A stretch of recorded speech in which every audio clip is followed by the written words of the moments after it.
जी, बिस्मिल्लाहिर्रहमानिर्रहीम। स्टूडेंट्स अस्सलाम वालेकुम। जी, आज मैं आपको पीपीसी के जो चैप्टर 16 है ना, उसका गेस पेपर भी बताऊँगा आपको, और आपको मैं बताऊँगा, पढ़ाऊँगा भी साथ-साथ, ठीक है ना?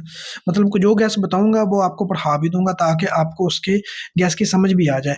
अगर आप ये सिर्फ़ एक वीडियो देख लेते हैं ना, ये 1 घंटे की 1 आवर की जो एक वीडियो है, ये देख लेते हैं, आपका क्या हो जाएगा, आपको कहीं से पढ़ने की ज़रूरत नहीं है।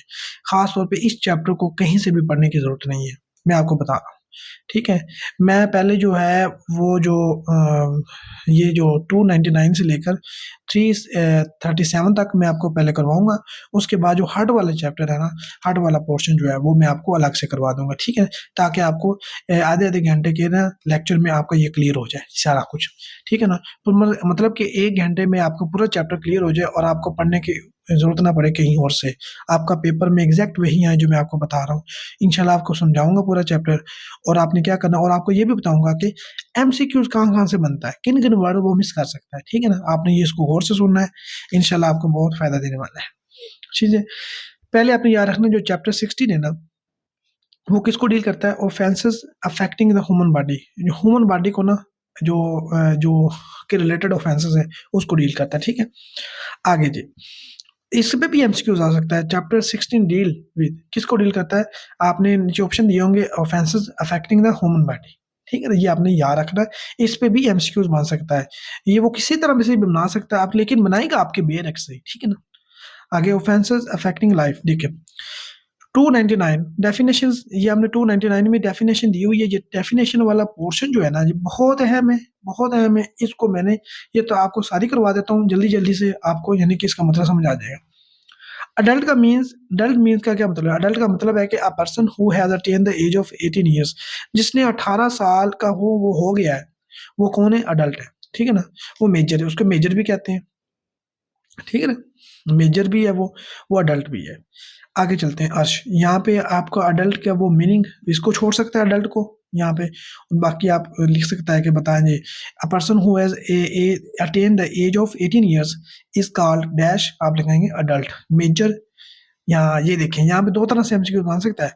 वो पूछ सकता है कि a person who has attend the age of 18 years, नीचे ऑप्शन आ जाता है मेजर, अडल्ट, ठीक है ना? ये दोनों ऑप्शन और 2 और दे देता है कोई, एक खाली जगह दे देता है, मतलब कि एक देता है नॉन ऑफ दिस।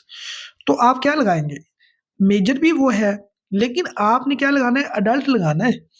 क्योंकि आपके पाकिस्तान पिनल कोड में से अगर डेफिनेशन ये आ जाती है, तो आपने अडल्ट लगाना है, क्योंकि अडल्ट वाला जो हो ना, वो ठीक है। क्योंकि आपके उसने सेक्शन में से ना 299 ए में सेक्शन में अडल्ट उसमें से पूछा है। बात क्लियर हुई? ये आपने इस तरह से करना है। मेजर भी वो ठीक है, लेकिन क्या है, वो अडल्ट एग्ज़ैक्ट है।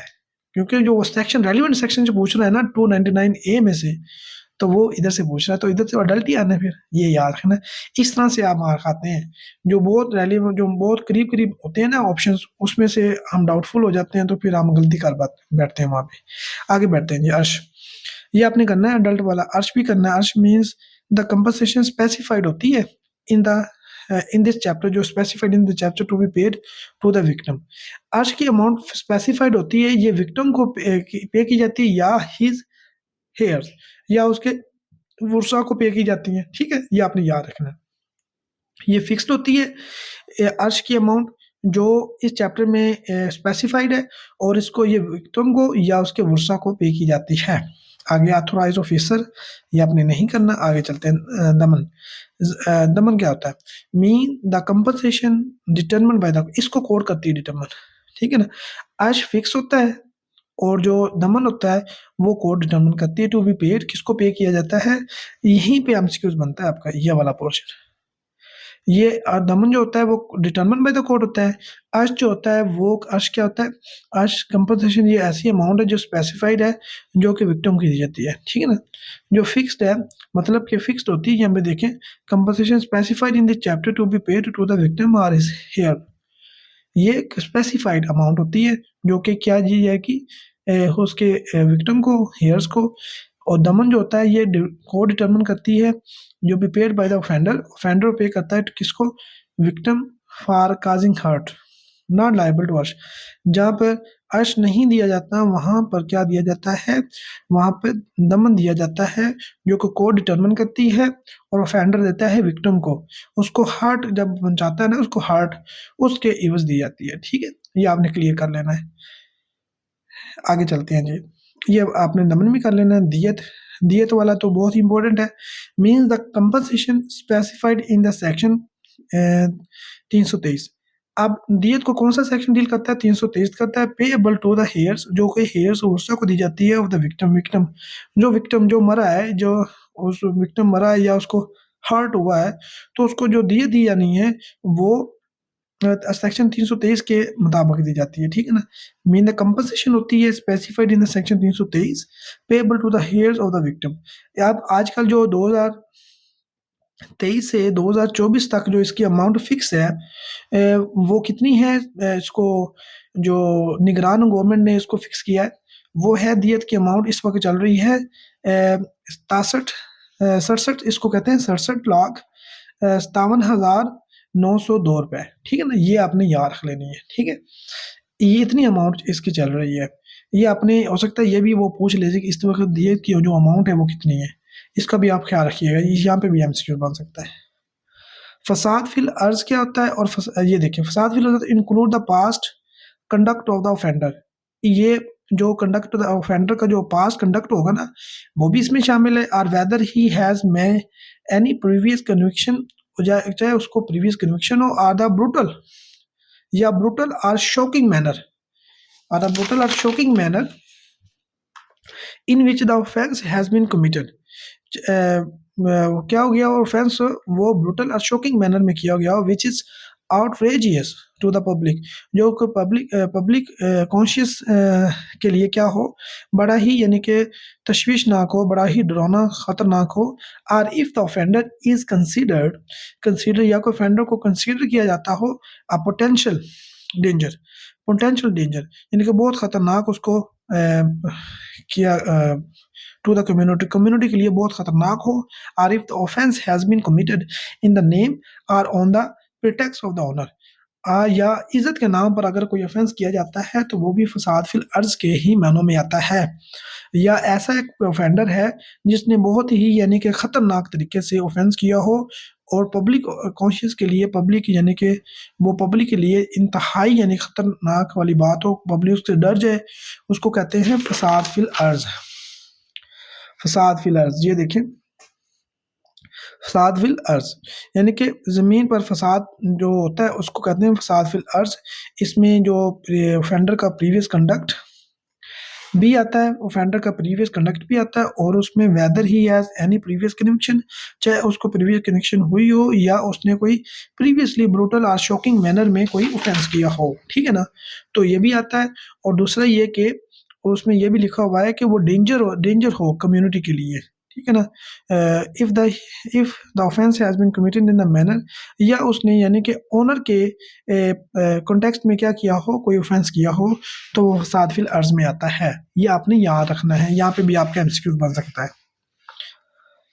ये आपने नहीं करना, गवर्नमेंट मतलब गवर्नमेंट परमिशन गवर्नमेंट, ये आपने नहीं करना। आगे चलते हैं, इकराए ताम और इकराए नक्स। ठीक है ना, ये इकराए ताम और इकराए नक्स की जो दो डेफिनेशन जो है ना, ये आपके पेपर में पूछ सकता है।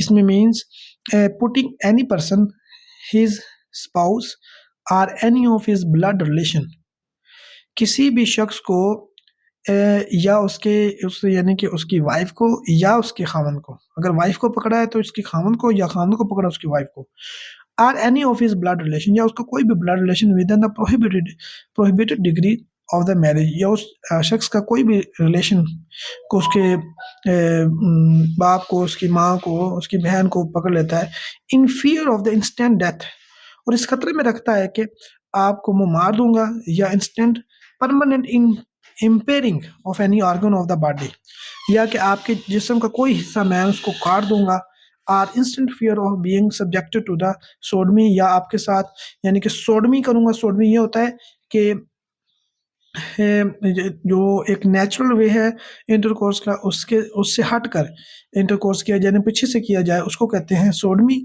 और मतलब कि लड़के के साथ किया जाए उसको कहते हैं। और जना बिल जबर, जना बिल जबर क्या होता है?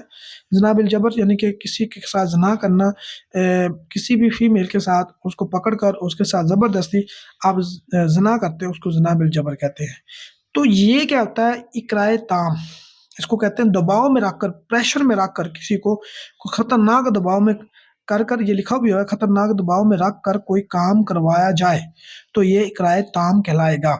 मतलब कि खतरनाक दबाव में रख कर अगर आप किसी से कोई कंसेंट ले लेते हैं, कोई काम करवाते हैं, तो वो क्या हो जाएगा? इकराए ताम होगा। ये आपने याद रख लेना है। आगे इसकी पनिशमेंट भी आएगी, आगे इसकी सब डिटेल आएगी, वो आपको बहुत हेल्प करेगी। खतरनाक प्रेशर में रख कर किसी से कोई काम करवाना उसको इकराए ताम कहते हैं। ठीक है। इकराए नक्स, इकराए नक्स क्या होता है? Means any form of duress, यानी कि दबाव की कोई भी फॉर्म हो सकती है, which does not amount to इकराए ताम। इकराए ताम में जो यानी कि नहीं ना आता, वो इकराए नक्स होगा। यह बात आपने याद रखना है। एनी फॉर्म ऑफ ड्यूरेस, दबाव की ऐसी कोई भी फॉर्म हो सकती है, which does not amount to इकराए ताम। जो इकराए ताम नहीं है ना, वो इकराए नक्स। इसमें क्या है? उसको अंडर रखना, किसी भी under pressure, under fear of instant death या इंपेयरिंग ऑफ एनी आर्गन। मतलब ये आपने याद रखना है, फियर में रखकर या फियर ऑफ इंस्टेंट डेथ। ठीक है ना? किसी फियर ऑफ इंस्टेंट डेथ या instant impermanent impairing of any organ of the body. मतलब कि दबाव, खौफ में रख कर कोई काम करवाना उसको कहते हैं इकराए ताम। और इकराए नक्स कहते हैं इसके अलावा अगर उस पर कोई दबाव हो, लेकिन उसमें इस तरह से फियर, खौफ ना हो कि उसको डेथ का खतरा ना हो, और ना ही उसको यानी क्या कोई बॉडी पार्ट के उतर जाने का खतरा हो कि मुझे अपाहज कर देगा, ऐसा कोई खतरा ना हो, उसको कहते हैं इकराए नक्स कहते हैं। ठीक है। ये आपने नाकिस, इकराए नाकिस भी कहते हैं इसको, ये आपने पढ़ लेना, बहुत इंपॉर्टेंट है जो दोनों। आगे चलते हैं। Minor means a person who is not adult. देखिए ना, यहाँ पे हमने पढ़ा कि यहाँ पे हमने क्या डेफिनेशन पढ़ी अडल्ट की, जो who has attain the age of 18 years. अभी यहाँ पे क्या पढ़ी? यहाँ पे पढ़ा माइनर किसको कहते हैं? माइनर होता है person, means person who is not an adult, जो अडल्ट नहीं है, जो अडल्ट नहीं है वो क्या हो जाएगा? अडल्ट, माइनर होगा। ये देखिए, offence committed in the name, offense committed in the name of the pretext of the owner means an offense committed in the name or on the pretext of the karokari, syakari or similar other custom or pretexts। क्या है offence? यहाँ पे लिखा हुआ है कि offence committed in the name or on the pretext of the owner। अगर मतलब को वो कह रहा है कि जो अगर ऑफेंस जो इन the name of the owner किया जाएगा, इज्जत के नाम पर, गैरत के नाम पर जो ऑफेंस होते हैं, क्राइम होते हैं, उसका क्या मतलब है? उसका मतलब ये है कि an offence committed in the name, वो इस नाम पे किया जाता है, or on the pretext of the karo kari. मतलब कि जिसने आपकी इज्जत के साथ यानी खिलवाड़ किया है, उसके साथ, उसकी इज्जत के साथ खिलवाड़ कर देना, ठीक है ना, वो भी ऑफेंस है।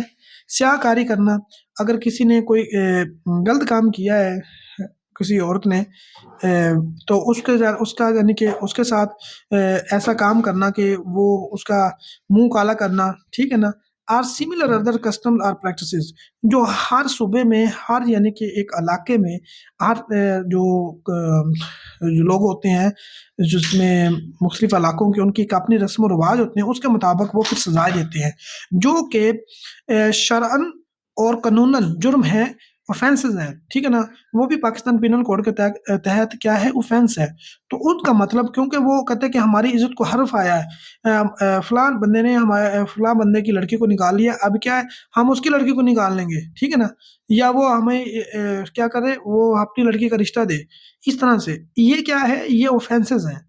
इसको कहते हैं इज्जत के नाम पर कोई आप ऑफेंस करते हैं तो वो ऑफेंस कहलाएगा, ठीक है ना। ये चीज, ये बहुत इंपॉर्टेंट है, इसको भी आपने करना है। अच्छा जी, कत्ल means causing death of a person, mean causing death of a, कत्ल क्या करते हैं? कत्ल का मतलब क्या है? कत्ल क्या है? कत्ल means causing death of a person, death, death of a person. यहाँ पे भी एमसीक्यूज बनने तक समझ सकता है। किसी शख्स को मार देना, उसको डेड कर देना, ये कत्ल है, ठीक है ना। किसास क्या होता है? किसास ये है, किसास ये है कि means punishment, punishment by causing similar hurt at the same part of the at the same part of the body, same part of the body of the convict, जो convict जिससे सजा हुई है उसकी सेम पार्ट पर उसी तरह यानी कि क्या करना, हार्ट करना जिस तरह उसने यानी कि विक्टिम को किया है। As he has cause to the victim, जैसे उसने विक्टिम को मचाया वो हार्ट, और बाय काजिंग हिज डेथ, या जैसे उसने किसी की जान ली उसी तरह उसकी जान ली जाएगी। इफ ही हैज कमिटेड अ कत्ल अमद, अगर उसने कत्ल का अमद कमिट किया है तो, अगर उसने कत्ल अमद कमिट के जरिए जानबूझकर मारा है तो फिर उसके साथ किसास होगा। ये बात वाज़ है। इफ उसने कहा अगर इफ ही हैज कमिटेड कत्ल अमद, अगर उसने कत्ल अमद कमिट किया है तो फिर उसकी जान ली जाएगी। कत्ल शिबा अमद, कत्ल ये जो है ना दूसरी काइंड्स हैं कत्ल की, उसमें अगर वो फाल कर देगी तो फिर उसकी जान, उसमें किसास लागू नहीं होगा। यहाँ पर बहुत इंपॉर्टेंट है, यहाँ पर एमसीक्यूज बनेगा आपका, ठीक है ना, बहुत इंपॉर्टेंट है एमसीक्यूज यहाँ पे बन सकता है। इस लाइन को मैं दोबारा पढ़ देता हूँ कि उसने कहा कि सास जो है वो उस पर अप्लाई होगा जिसने, सास का मतलब है कि सिमिलर हार्ट करना किसी को, अगर उसने हार्ट पहुंचाया तो उसको उसी जगह पे जिस्म पर हार्ट पहुंचाना, अगर उसने यानी कि किसी की डेथ की है तो उसी तरह उसी बंदे को मार देना कानून के जरिए, कानून जैसे फांसी की सजा दे देते हैं।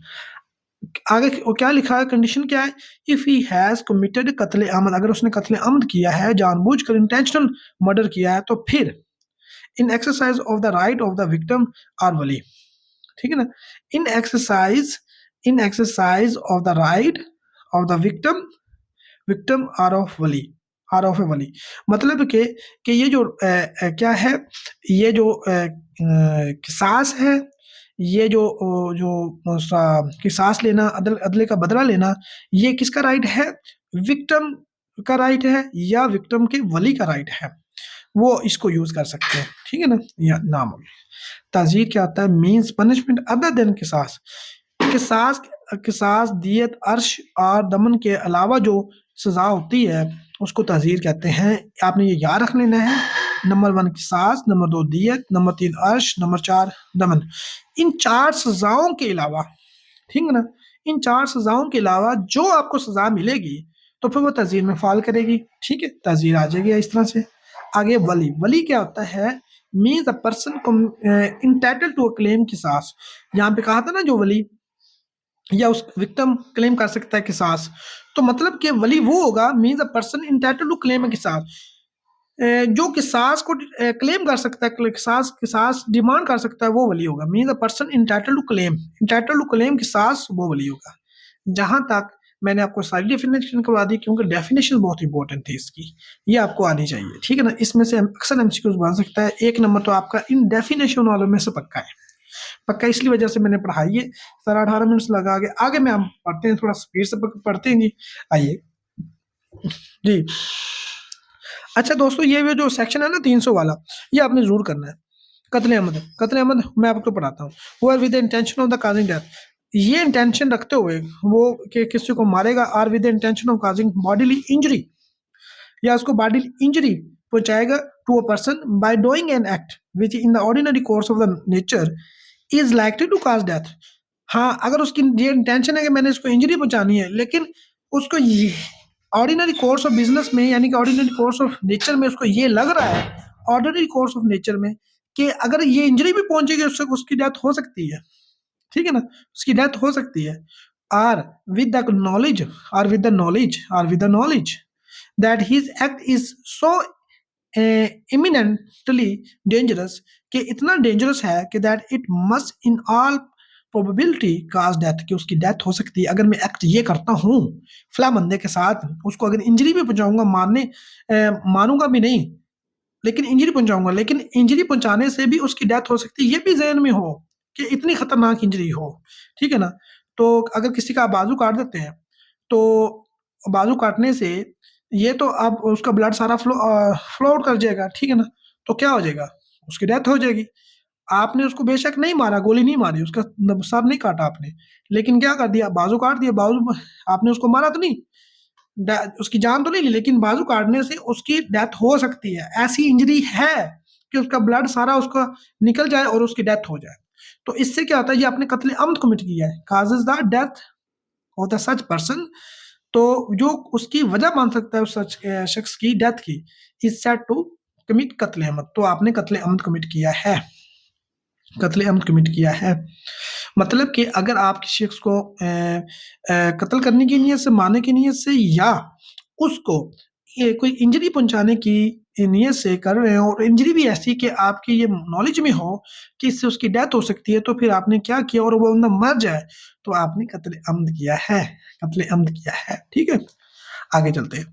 Causing the death of person other then, ये भी आपने करना है, मैं पढ़ा देता हूँ थोड़ा सा। Causing the death of person other than the person whose death was intended, whose death was intended. मतलब क्या है, आपने क्या किया, आप जिसको मारना चाह रहे थे, लेकिन देखिए, आप इधर देखिए, मैं आपको समझा देता हूँ। आप यहाँ पर खड़े हैं, ए है, ठीक है ना, आपके सामने बी, आपने बी को मारना चाह रहा था, साथ सी खड़ा है, ठीक है ना, बी और सी दोनों खड़े हैं, साथ सी खड़ा है, लेकिन आपकी गोली चूम कर लग जाती है सी को, मारना आप इसको जा रहे हैं, यहाँ पे आपकी इंटेंशन क्या है, कत्ले अमद की है, कत्ले अमद की है इंटेंशन। आपकी इंटेंशन क्या है, कत्ले अमद, कत्ल करने की, लेकिन वो गोली चूम के लग जाती है सी को, ठीक है ना, ये भी कत्ले अमद में आएगा। आइए पढ़ लेते हैं।